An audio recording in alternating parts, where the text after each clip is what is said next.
तेरी वाणी जीवन की रोटी, नैनों की ज्योति अंधेरा मिटाती।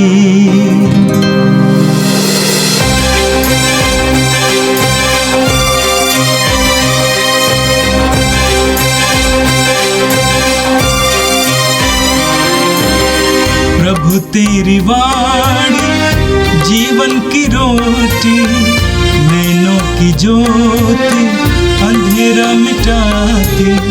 प्रभु तेरी वाणी जीवन की रोटी, नैनों की ज्योति अंधेरा मिटाती। वाणी वाणी वाणी वाणी वाणी पवित्र है, शाश्वत है, जीवन का मन्ना है। 22 मार्च मंगलवार।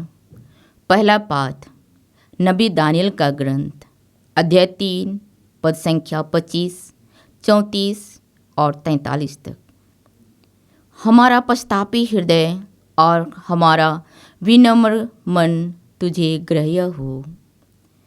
अजर्य अग्नि के बीच खड़ा होकर ऊंचे स्वर से इस प्रकार प्रार्थना करने लगा, तू अपने नाम का ध्यान रख, हमें सदा के लिए ना त्याग, हमारे लिए अपना विधान रद्द ना कर। अपने मित्र इब्राहिम, अपने सेवक इसहाक तथा अपने भक्त इस्राएल को स्मरण कर। अपनी कृपा दृष्टि हमसे दूर ना कर। तूने उनसे यह प्रतिज्ञा की थी कि मैं आकाश के तारों की तरह और समुद्र तट के बालू की तरह तुम्हारे वंशजों को असंख्य बना दूंगा। हे प्रभु, संख्या की दृष्टि से हम सब राष्ट्रों से छोटे हो गए हैं। अब हमारे पापों के कारण पृथ्वी भर में हमारा अपमान हो रहा है।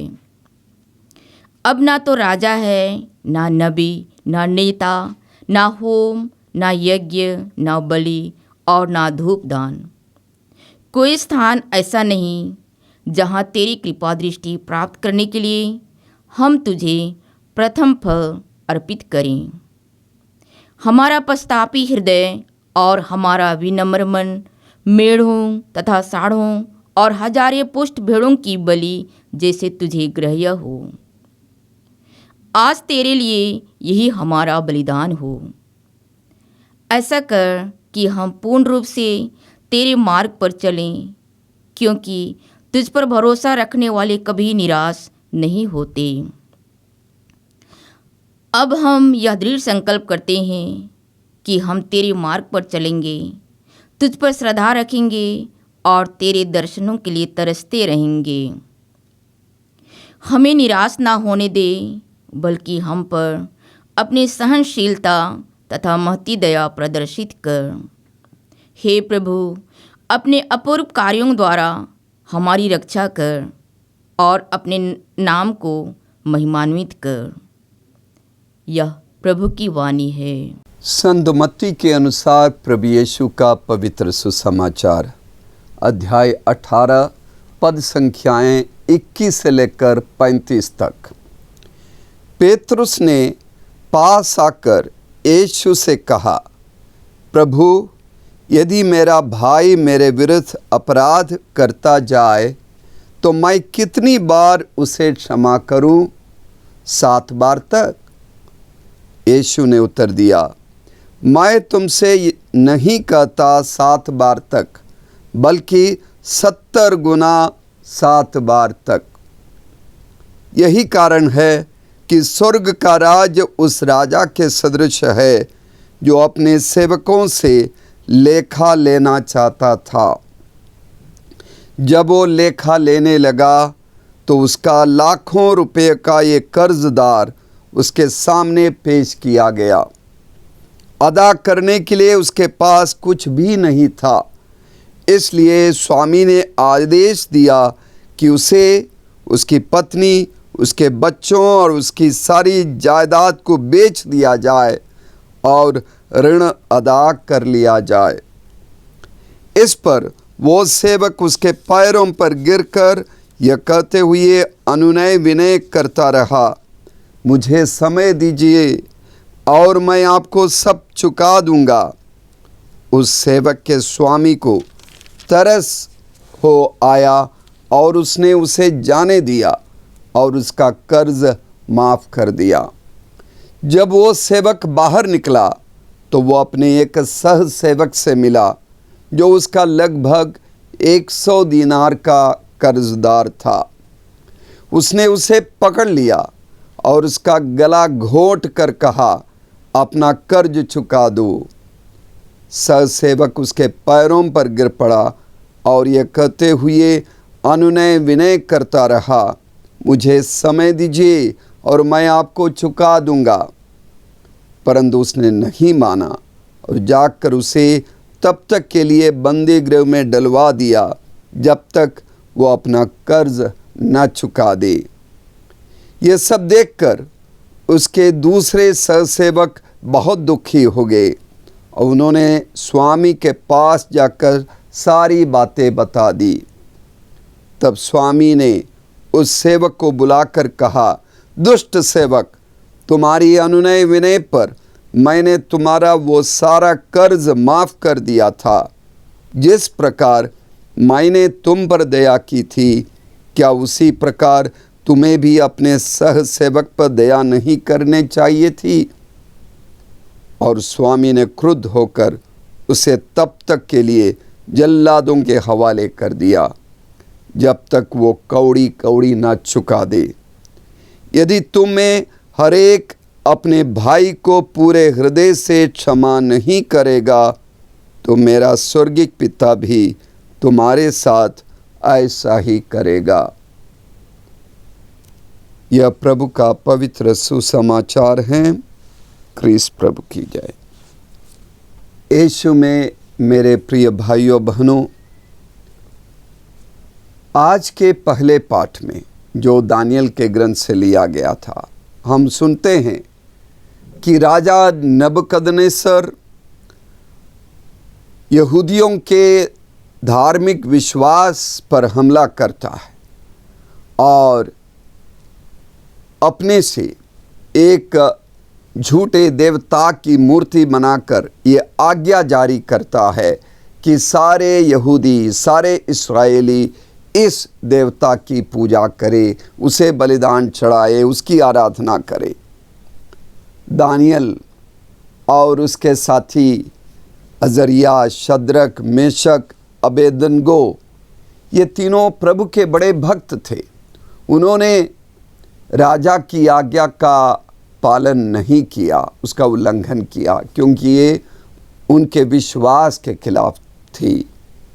तो इसीलिए उनको आग की भट्टी में वे डाले गए और उस भट्टी में जलते हुए उन भट्टी के आग के लपटों के बीच में खड़े होकर अजरिया प्रार्थना करता है।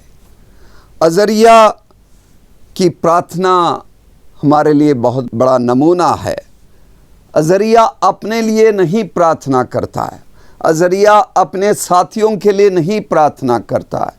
अजरिया ये नहीं प्रार्थना करता है कि आसमान से बारिश आवे और आग की लपटें थम जाएं, आग बुझ जाएं, नहीं।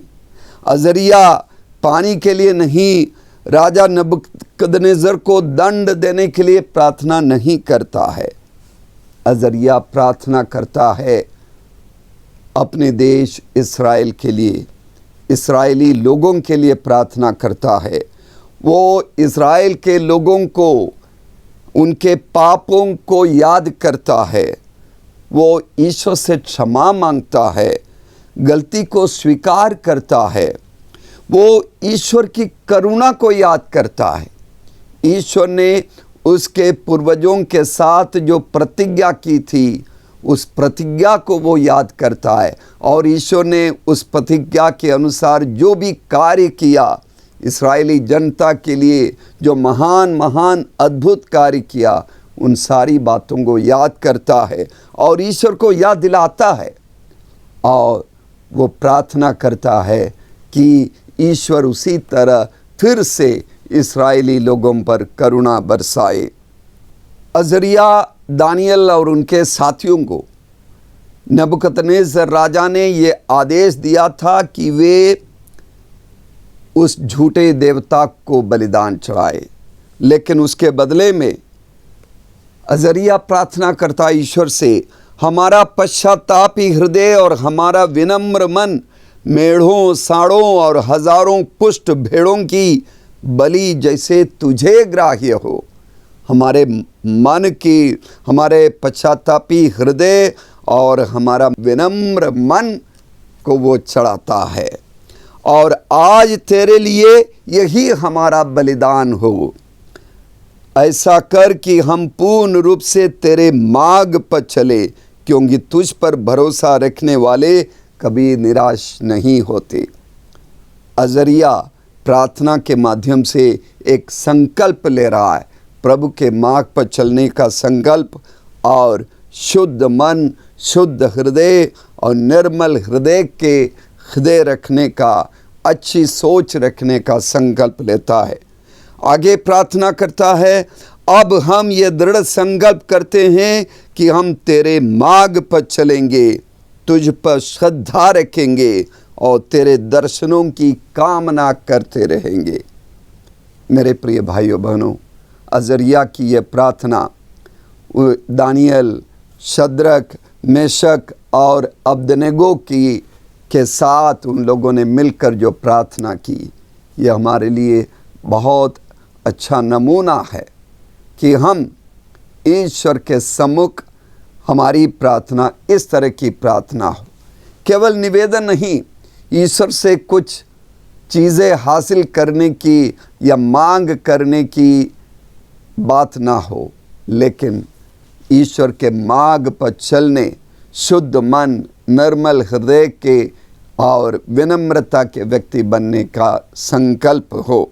प्रिय भाइयों बहनों, हम कुछ देर आज के सुसमाचार पर मनन चिंतन करें।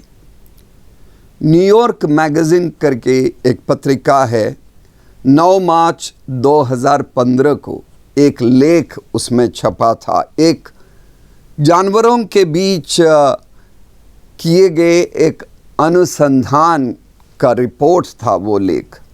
जानवरों में क्षमा करने की प्रवृत्ति पर एक अनुसंधान किया गया और पाया गया कि जो चिंपैंजी या गोरिल्ला है, यानी वन मानुष, उनके अंदर, उनके बीच में भी आपसी झगड़े होते हैं, लेकिन झगड़े के बाद वे आपस में आलिंगन करते हैं, उनके बीच में मेल मिलाप होता है, झगड़े मिट जाते हैं और वे शांति के साथ, प्रेम के साथ आगे का जीवन बसर करते हैं।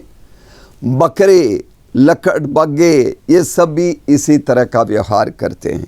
बस एक अपवाद था, घरेलू बिल्ली। घर में जो पालतू बिल्ली है वे नाराज होते हैं, झगड़ा करते हैं और वो नाराज़गी को बरकरार रखते हैं काफ़ी समय तक। जब हम मनुष्य के बारे में सोचते हैं, हम देखते हैं कुछ मनुष्य हैं जो कि आसानी से एक दूसरे को क्षमा देते हैं। कुछ ऐसे हैं जिन्हें क्षमा करना बिल्कुल असंभव है। वो जीवन भर अपने अंदर अपने दिल को कड़ा करते हैं और पत्थर की तरह उनका दिल बन जाता है और प्रतिशोध की भावना, बदले की भावना अपने अंदर रखते हैं। आज हमने सुना कि पेतरुस प्रभु से सवाल उठाते हैं कि हम कितने बार क्षमा करें। तो उस सवाल के जवाब में पेतरुस स्वयं कहते हैं 7 बार तक क्षमा करना काफ़ी है। पुराने नियम में एक जगह लिखा है कि 3 बार तक क्षमा करना। पेतरुस उदारता से उसे दुगना कर देते हैं और अपनी तरफ से एक और जोड़ देते हैं और उसे एक पूर्ण संख्या बनाते हैं। प्रभु यीशु कहते हैं, मैं तुमसे कहता हूँ 7 बार तक नहीं बल्कि 70 गुना 7 बार तक क्षमा करो। हमारे पास मान लीजिए 5 रोटियां हैं और हम ज़रूरतमंदों को वो रोटियां देते हैं, तो जब तक रोटियां हैं तब तक हम दे सकते हैं। जब रोटियां ख़त्म हो जाती है हम दे नहीं पाते। स्टॉक की सप्लाई जब रहती है तब डिस्ट्रीब्यूशन होता है, जब तक माल है तब तक वितरण होता है, उसके बाद नहीं हो सकता है। लेकिन क्षमा के मामले में ये गिनती नहीं है, क्षमा दिल से आता है, वो असीमित होनी चाहिए। क्षमा दिल की गहराई से आती है। हम अक्सर अपने जीवन में गणित के आधार पर बहुत कुछ करते हैं। हमारी आदत है कि हम अपने बैंक बैलेंस को चेक करते हैं, हमें पता है कि कितना पैसा बैंक में बाकी है। उसी तरह मानवीय रिश्तों में भी हम गिनती करते हैं, कितनी बार फलाने ने हमारे साथ अच्छा कार्य किया, कितनी बार अमुक ने हमारी मदद की, कितनी बार फलाने ने हमें चोट पहुंचाया, कितने बार अमुक व्यक्ति ने अपने मुंह से बुरी बातें हमारे खिलाफ कह दी। इस तरह की गिनती, इस तरह की गणना में हम लगे रहते हैं। हमारे रिश्ते भी इस तरह की गिनती या गणित के मकड़ जाल में फंस जाते हैं, और ऐसे में क्षमा भी गिनती का मामला बन जाती है। पेतरुस के सवाल का जवाब यीशु यही देते हैं कि 7 बार नहीं 70 गुना 7 बार तक। और यीशु ये संदेश दे रहे हैं कि क्षमा के मामले में इस तरह की गिनती करना बंद करो। ईश्वर को देखो, उनकी उदारता, उनकी करुणा, उनकी दया, उनका प्रेम, उस पर मनन करो। और हमें से हर एक के अंदर एक अपराध बोध और पाप का बोझ है जिसे ढोकर हम नाव में सवार है, लेकिन यीशु हमें किनारे ले चलते हैं। हमारे अंदर लज्जा और ग्लानि का बोझ पीठ में ढोकर हम मरुभूमि में सफ़र कर रहे हैं। यीशु मरु उद्यान में, हरे भरे मरुद्वीप में हमें ले चलते हैं। इसलिए यीशु हमें प्रार्थना सिखाते हैं, हे पिता हमारे, और उस प्रार्थना का भिन्न हिस्सा है, हमारे अपराध हमें क्षमा कर जैसे हम भी अपने अपराधियों को क्षमा करते हैं। हम वो फूल बन जाएं जिसे तोड़ने वाले हाथ को, उसे रौंदने वाले, उसे मलने वाले हाथ को वो फूल खुशबू दे देता है। हम हमारे खिलाफ काम करने वाले को हम क्रिस्तीय प्रेम की खुशबू दे। रोमियों के नाम पौलुस के पत्र के 13वें अध्याय के 14वें पद पर पौलुस कहते हैं, आप लोग प्रभु यीशु मसीह को धारण करें। प्रभु यीशु मसीह ने यही कार्य किया, मरते दम क्रूस पर से हमें क्षमा दी। वही भावना, वही उदारता, वही क्षमा की भावना हम धारण करें और एक दूसरे को दे। हमने देखा जानवरों की दुनिया में जानवर आपस में लड़ते हैं लेकिन मेल मिलाप करते हैं, एक हो जाते हैं। हम मानव होकर ईश्वर की करुणा का अनुभव करने वाले व्यक्ति बनकर संकल्प ले कि मानव रिश्तों में हम प्यार भरकर जीवन जिए। बिना शर्त क्षमा करने की उदार मानसिकता ही सही क्रिस्तीयता है, और यही यीशु का शिष्यत्व है। आइए हम प्रार्थना करें। हे प्रेमी पिता ईश्वर, हम तुझे धन्यवाद देते हैं तेरे महान प्रेम के लिए, तेरी क्षमा के लिए।